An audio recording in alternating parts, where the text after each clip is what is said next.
Alors salut les amis une fois de plus et bienvenue dans cette troisième vidéo où on va utiliser tous les concepts qu'on a eu à voir dans les notions de réseau pour créer un petit réseau comportant plus de deux machines. Alors dans la vidéo précédente, nous avons utilisé une configuration dans laquelle on avait uniquement deux machines. Dans ce cas, on a utilisé un câble croisé pour connecter directement les deux machines entre elles. Autrement dit, vous allez au marché, vous achetez un câble coaxial, deux connecteurs RJ45, vous utilisez par exemple les techniques de sertissage, vous sertissez le câble pour qu'il devienne un câble croisé en utilisant les jeux sur les 8 fils qui sont dans la gaine du câble coaxial. Vous branchez, vous allez maintenant dans le panneau de configuration, centre réseau et partage, vous configurez les adresses IP comme j'ai configuré dans la simulation. Présentement, nous allons voir comment est-ce qu'on peut interconnecter plus de deux équipements, autrement dit plus de deux machines. Dans la vidéo précédente, nous avons utilisé uniquement un câble. Mais étant donné qu'on veut interconnecter plus de deux machines, ce ne sera plus possible d'utiliser uniquement un câble. Nous allons utiliser un autre équipement. Commençons d'abord par importer les machines qu'on va utiliser ici. Je propose d'utiliser un laptop et deux desktops. Voilà donc mes trois équipements que je vais mettre en réseau et tester la connexion entre eux. Maintenant, étant donné qu'il n'est pas possible d'utiliser un câble, n'est-ce pas, ça peut être un câble croisé, pour connecter toutes les trois machines entre elles, on peut utiliser, comme on a dit dans mes vidéos sur les réseaux informatiques, ce qu'on appelle un équipement central dans la topologie en étoile. Ça pouvait être soit le switch ou encore le hub. Dans cette vidéo, d'après les avantages et les inconvénients qu'on a vus dans les réseaux informatiques, l'équipement qui était préférable était le switch, puisque lorsque le switch reçoit l'information, il balance l'information uniquement à la machine qui est censée recevoir l'information en question. Donc on va utiliser un switch dans cette vidéo. On pouvait aussi utiliser un hub, mais dans les vidéos à venir, je vais vous montrer comment est-ce que vous pouvez utiliser un hub. Donc vous qui venez ici là sur vous venez ici sur quoi? Sur Network Device, autrement dit les équipements de réseau. Ici c'est quoi? Les routeurs. Vous venez ici, c'est quoi? Les switch. Là où ils sont les hubs. Je vais choisir switch, n'est-ce pas? Maintenant, étant donné que j'ai choisi les switch, voici les différents types de switch que Cisco Packet Tracer me propose. Alors la différence entre les switches, c'est au niveau de quoi?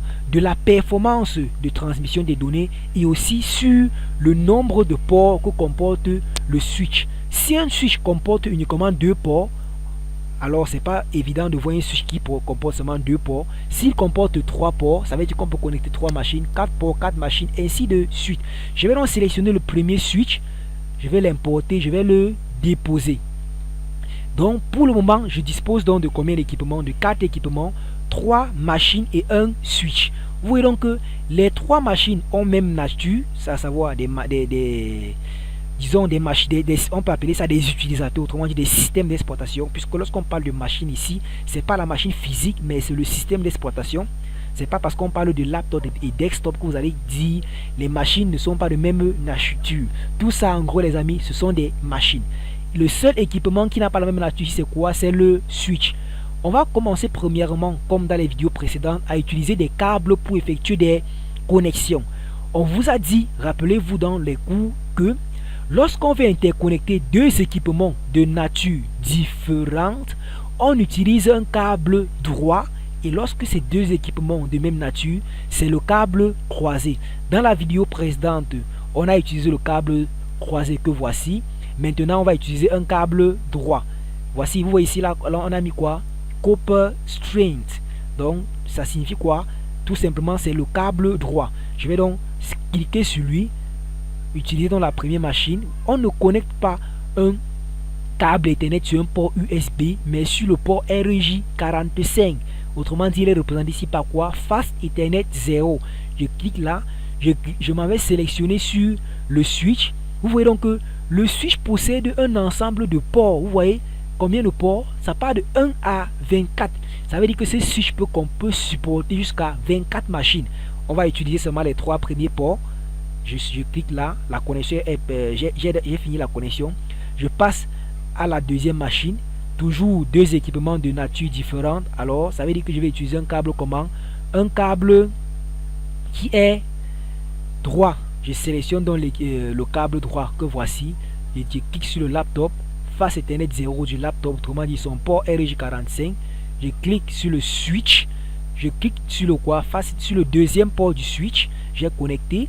Je sélectionne encore le même câble droit. Troisième PC. Je clique sur face Ethernet 0, autrement dit sur le port RJ45 de la troisième machine. Je clique sur le switch. Je sélectionne donc quoi? Face Ethernet 0/3, autrement dit le troisième port RJ45 de mon switch. Voilà donc ainsi le réseau branché en utilisant des câbles. Vous voyez donc, on attend donc que la connexion passe. Lorsque ça veut dire c'est en vert, ça veut dire que la connexion est bonne. Ici c'est en quoi? C'est en orange, ça veut dire c'est en quoi que je fais le test de connexion. On patiente que ça devient vert. Retenez comme d'habitude, lorsque on a une configuration où les points ci deviennent rouges, ça veut dire que la configuration n'est pas bonne. On n'a pas utilisé les bons câbles pour pouvoir effectuer la connexion. On va donc rapidement passer. Voilà, tous les points sont devenus verts. Ça veut dire que les câbles utilisés pour connecter les équipements sont les bons câbles. Je vais commencer par le switch. Je vais double-cliquer sur le switch. Je vais commencer par faire une remarque, c'est que c'est bien vrai, le switch est un équipement réseau, mais les gars, le switch ne comporte jamais une adresse IP. La preuve, regardez, on va aller sur l'interface de configuration, config. Regardez, lorsqu'il vient sur config ici, même si, sur tous les ports que je clique, vous n'allez jamais voir où on me demande de spécifier une adresse IP. Donc, le switch ne possède pas d'adresse IP. Donc, tous les équipements qu'on va configurer ici, c'est quoi? Uniquement des ordinateurs. Je commence par configurer le laptop. Je double-clique sur lui, c'est une routine. Je m'en vais sur config, face Ethernet 0. Je dis ici là quoi? Je sélectionne quoi? Statique, pour dire que je vais attribuer statiquement. Je donne une adresse IP. Allons-y, 192.160. Bon, disons même 160. Le but c'est que les machines sont dans le même réseau. .160.2, n'est-ce pas? Maintenant, première machine, je donne par exemple l'adresse IP .2.2. Voilà la première adresse IP que j'ai donnée à la première machine. Je génère le masque, c'est une adresse IP de classe C. Ça veut dire que la partie réseau, c'est quoi? C'est les 3 premiers octets. Donc, dans les autres machines, je vais me rassurer que les 3 premiers octets soient les mêmes pour que les adresses IP appartiennent au même réseau. La configuration est donc terminée. Je dis donc quoi? Je ferme. J'approche donc mon curseur là pour voir si l'adresse IP est arrivée. Non, c'est le laptop qu'on configurait. J'approche le laptop. L'adresse IP c'est quoi? 192.160.2.2. Alors on va passer à la deuxième machine. On va donner donc 192.160.2 maintenant .3. Allons-y. Config, face Ethernet. Allons-y. 192.160. 192.160.2.3. Voilà l'adresse IP qu'on a spécifiée. Les 3 premiers octets sont pareils puisque c'est une adresse de classe C, donc ça va appartenir au même réseau. Je génère donc le masque. Voilà le masque en question. Deuxième machine configurée. Allons-y, vérifions. J'approche. C'est quelle machine? C'est la machine-ci là qu'on configurait. Voilà l'adresse IP 192.162.2.3. Ici c'était 192.160. Donc on a un peu fait une petite erreur. Ici c'est 160, pas 163, pas 162 autant pour moi. 160.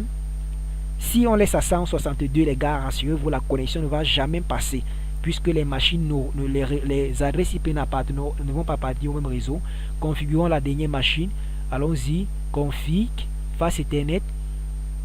Allons-y, 192.160, 192.160. C'était quoi? 8.2. Maintenant, on met à point 4. On clique donc pour fermer. On génère d'abord le masque. Voilà le masque.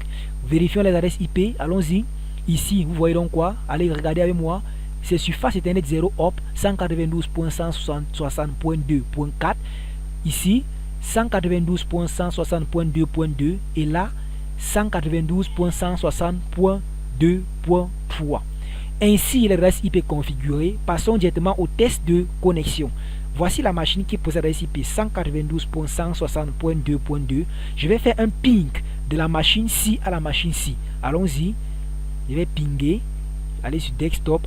Ouvrir dans l'invite de commande prompt. Je vais taper la commande quoi? Ping. Je vais pinguer à quelle adresse? Rassurez-vous, mettez en minuscule. Je vais pinguer à quelle adresse? Ping à 192, n'est-ce pas les amis, point 160 point 8 2 je pense point 3. C'est ça l'adresse IP de la machine. On va exécuter pour voir. On remarque donc que les paquets ont été envoyés et l'accusé réception reçue. Donc voilà donc reply from this one. L'adresse IP, c'est donc l'adresse IP à laquelle on a pingé. Voilà donc le temps qui a été généré. Combien de paquets envoyés? 4 paquets envoyés, 4 paquets reçus et 0 perdu. So 4 packets sent, 4 packets received and 0 lost. C'est en anglais les gars. Je vais juste essayer de traduire pas à pas. Allons-y, effectuons le ping entre la machine, le laptop et le deuxième desktop. Allons-y, ping. On va pinguer entre qui 192.160 192.160 point quoi 2.4. Allons-y, validons sur entrée. On attend que les paquets arrivent. Observez bien, les paquets ont été, voilà, 4 paquets sent, 4 received and 0 lost. Voilà donc tous les accusés de réception qui ont été reçus. Donc lorsqu'on envoie un message à un équipement, il renvoie un autre message sous forme d'accusé de réception. On a testé la connexion entre les deux machines. Allons-y. Ça, c'est la machine d'adresse IP 192.4. Allons-y, testons la connexion. Desktop, commande prompt. Allons-y, pinguer. Ping. On va pinguer à qui? 192.160.2.2. On ping à la première, au laptop. Vous voyez comme les paquets sont en train d'arriver. Les voici, les paquets ont été bien envoyés. 0 paquet perdu. Allons-y, pingons aussi vers l'autre. Si vous cliquez sur les touches de direction haut, ça va vous revenir à la commande précédente. On va maintenant pinguer à point 3, on valide. On teste la connexion. On attend les paquets. Vous voyez donc que ici là, il y a eu combien de paquets? 0 paquet perdu. Donc la connexion passe entre la machine C et les deux autres machines. Testons la connexion entre PC2 et les deux autres machines. Donc PC2 c'est l'adresse 3, desktop, command prompt.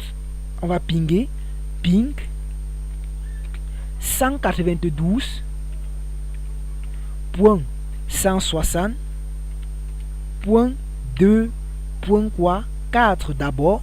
On balance à la première machine, la machine desktop qui est en bas. La connexion est arrivée. Pingons maintenant vers la première machine, point 2. On valide. On attend la réception des paquets. Vous voyez donc que les gars, combien de paquets perdus? 0. Donc le test de connexion passe entre toutes les machines. Donc on a donc effectué le test entre tous les 3 autres machines en utilisant donc un switch. Alors je vais essayer un exemple. Je vais pinguer vers une adresse IP qui n'existe pas et vous allez voir le résultat. Donc je vais essayer de sélectionner la machine ci, desktop, command prompt. On va donc pinguer maintenant avec quoi? 192.160.2.5. Voilà, point 5. Nous sommes d'accord les gars, il n'existe aucune machine qui pourrait céder cette adresse IP. Envoyons un peu le ping pour voir le résultat. Attendons. On dit ici là pinging from 192. Vous voyez d'abord ça traîne par rapport aux autres. On dit request time out. Regardez ce qui arrive. C'est là. On attend request time out. On attend le prochain paquet. Vous verrez que 2 paquets ont été rejetés. 3e paquet, rien. On patiente. 4e paquet n'a pas été envoyé. Dans le résultat, on dit combien de paquets envoyés? Sent 4 paquets, 4 paquets. Reçu 0. Aucun paquet n'a été reçu. Lost, donc tous les 4 paquets ont été perdus. Donc les gars, lorsque vous voulez pinguer vers une machine qui n'a pas été bien configurée ou qui n'existe pas dans le réseau, naturellement, là, les paquets ne sont justement pas envoyer. Alors utilisons donc notre interface pour visualiser la simulation. Lorsqu'on utilise la commande, c'est un peu pour les pros les gars, donc les gars qui maîtrisent les commandes.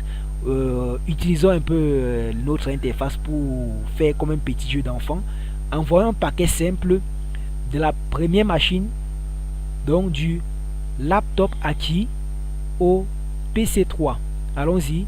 Je clique maintenant sur là et clique maintenant sur auto capture play. Voyons comment les paquets sont en partie. Donc le message est quitté de la machine si ça arrive au niveau du switch. Regardez ce que le switch va faire. Il a balancé le message acquis à la troisième machine. On attend. L'accusé réception est en train de monter. Observez comment le message rentre.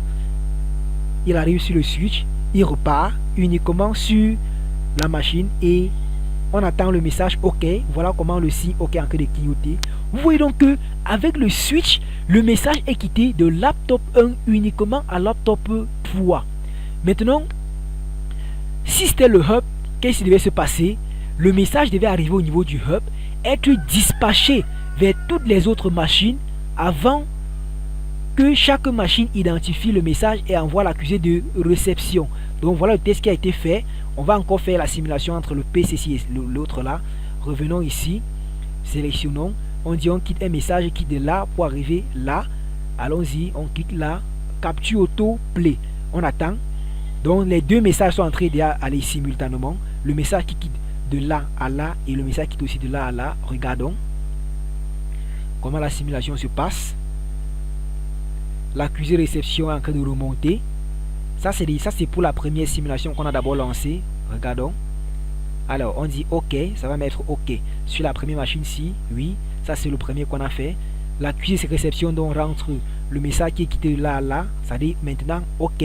Donc les gars, voilà donc la simulation des réseaux en utilisant un switch et 3 câbles. Donc merci donc les amis d'avoir suivi cette vidéo.